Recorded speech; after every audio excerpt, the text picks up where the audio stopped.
Well, joining me now, a very special guest, someone who knows a thing or two about the civil aviation industry. Jitendra Bhargavji is a well-known face when it comes to the history of civil aviation in India. Thanks very much, sir, for joining us. Thank Let me you. straight away first get this from you, sir. Look at the number of cases which are rising, and then look at the decision which is being taken by the Civil Aviation Ministry. Firstly, tell me, do you in principle agree? Are we ready for opening up of the skies for passengers? Bhupen, let me get back. You see, when the lockdown 3.0 and 4.0 were done, you Hmm, already had a trend of rising numbers as far as coronavirus cases were concerned. hmm, But all these 3.0 and 4.0 were also accompanied with relaxation in lockdown norms, hmm, clearly indicating, as the Prime Minister had said, that we will not only look at lives, we'll also look at livelihood. hmm, So we all know that aviation industry acts as a catalyst for economic growth. If hmm, you want to send a message out for normalcy, aviation industry had to start flying.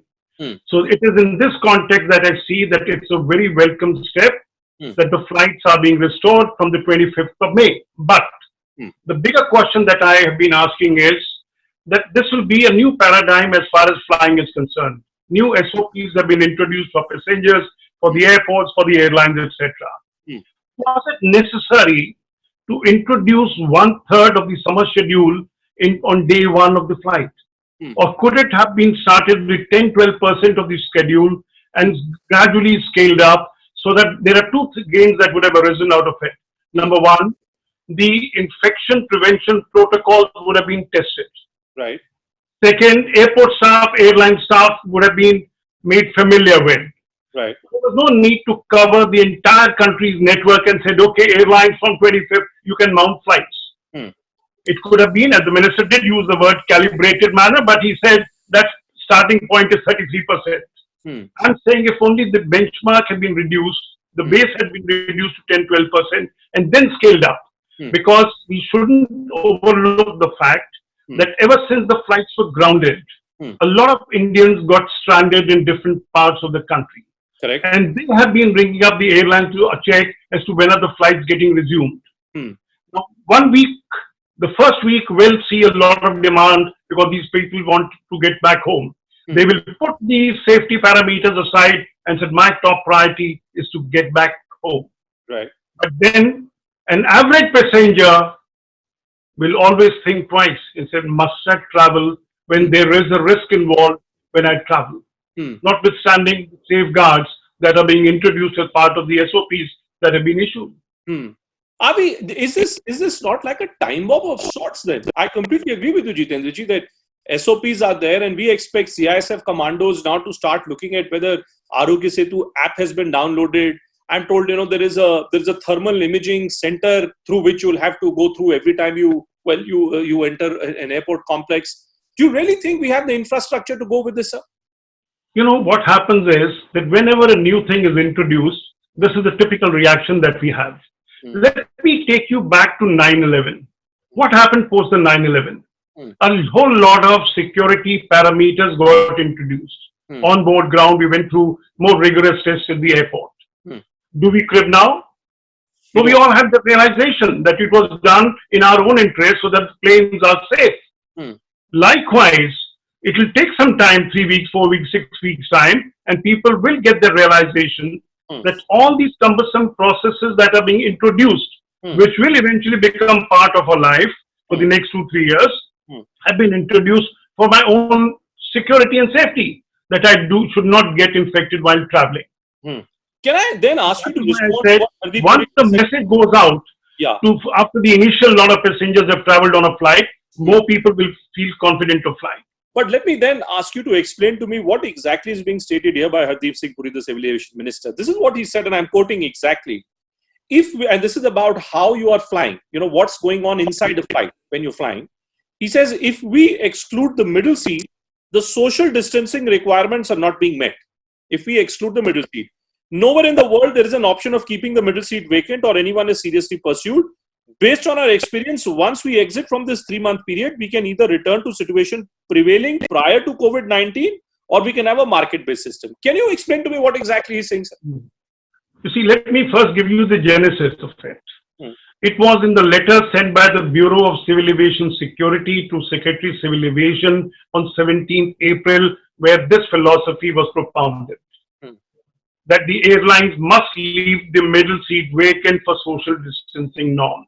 Right. But when you look at the reality or the definition of social distancing, leaving the middle seat does not fulfill the criteria. There are passengers sitting one behind the other. But then IATA, for example, and I trust IATA for it because after all they represent 250 airlines of the world, they made it very clear that why social distancing is not essential on a flight or leaving the middle seat vacant on a flight. They said, look, in airlines, all passengers face one way towards the front of the aircraft. Right. They're not facing each other, one part of it. These seat backs act as a barrier for the free flow of air, for the virus, put it this way.